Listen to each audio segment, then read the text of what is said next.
Are you getting ready to take the Praxis ParaPro exam, otherwise known as the Praxis 1755? If so, then maybe I can help. My name is Bob, and I am a test prep expert with Study.com, and I'm here to give you my top 10 tips for passing the exam. All right, let's jump in. My first tip is to understand the test format. In order to succeed, you'll need to understand the structure of the test to manage your time effectively. The Praxis 1755 exam includes 90 multiple choice or selected response questions and gives you 2.5 hours to answer all of them. Allocate enough time to read and understand each question thoroughly before answering, read the test instructions carefully, and review sample questions and practice tests before test day. If you need more guidance for what to expect on the exam, check out the Praxis 1755 exam overview video too. For my second tip, review the content categories. The exam tests your abilities to function as an educational paraprofessional and covers 3 categories with a wide range of content areas, including reading, mathematics, and writing. Review each content area thoroughly and consider creating flashcards, outlines, or concept maps to organize key concepts and information.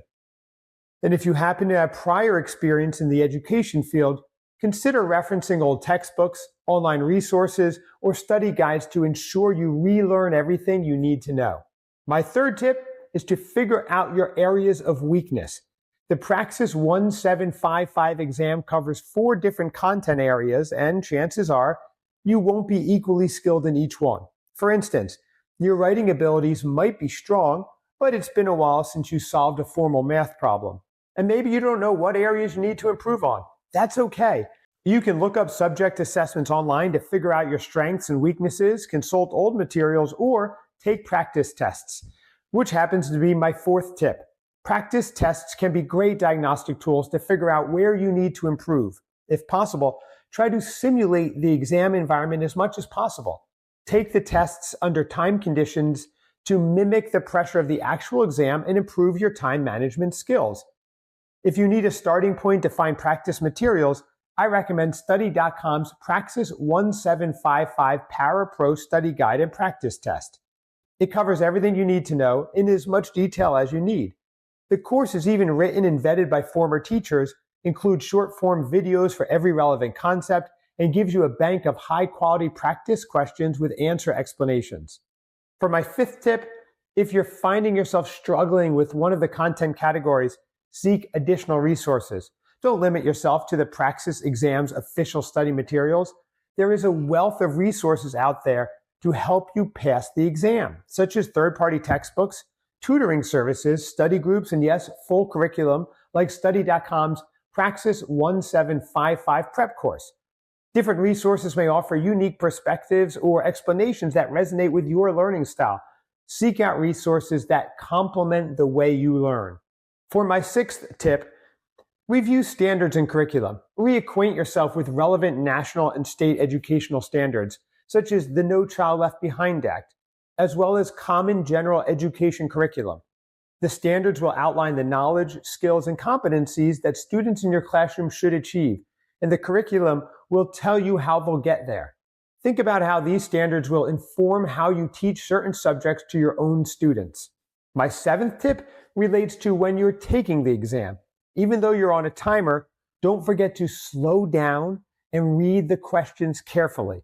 Most of the selected response questions will ask you to look for an answer that fits a description. However, some questions reverse this formula. They ask you to look for the answer choice that does not fit. In other words, all the answer choices except for one of them fits the description given in the question. Look out for these types of selected response prompts. They usually include the word not, least, or except. You may also encounter words that you're not familiar with, such as recursive or inferential. Look for context clues from both the questions and answers, and trust your gut. Afraid of going it alone? Don't be afraid to seek feedback, which happens to be my eighth tip. Others who have taken the exam can give you valuable insight that no test prep material could ever hope to give you. Share your study materials, practice your responses, bounce your teaching reflections off of others, and receive constructive feedback on your progress. Find fellow test takers and engage in discussions, workshops, or study groups with them to exchange ideas, share resources, and collaborate on preparation strategies. Of course, there's always my 9th tip, staying organized. You'll need a structured study plan to organize your study materials and manage your preparation time effectively. Break down the content areas into manageable chunks, allocate a specific amount of time to each area, and experiment to find out what workload per day works best for you. Use modern studying techniques like the Pomodoro method, online calendars, and study schedules to map out your sessions and track your progress.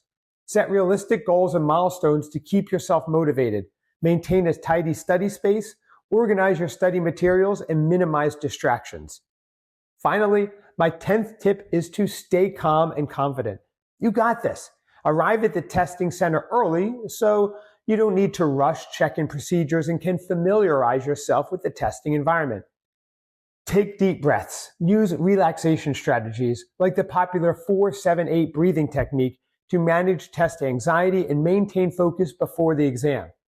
During the exam, read each question carefully and consider all options before you select your answer. Trust your knowledge, skills, and preparation, and your gut as you work through the exam questions. You've worked hard, and you're more than ready to take on the Praxis 1755 exam. That's it. Of course, this isn't an exhaustive list of test prep tips, and different people get ready for exams in different ways. Don't forget about study.com's Praxis 1755 ParaPro prep course.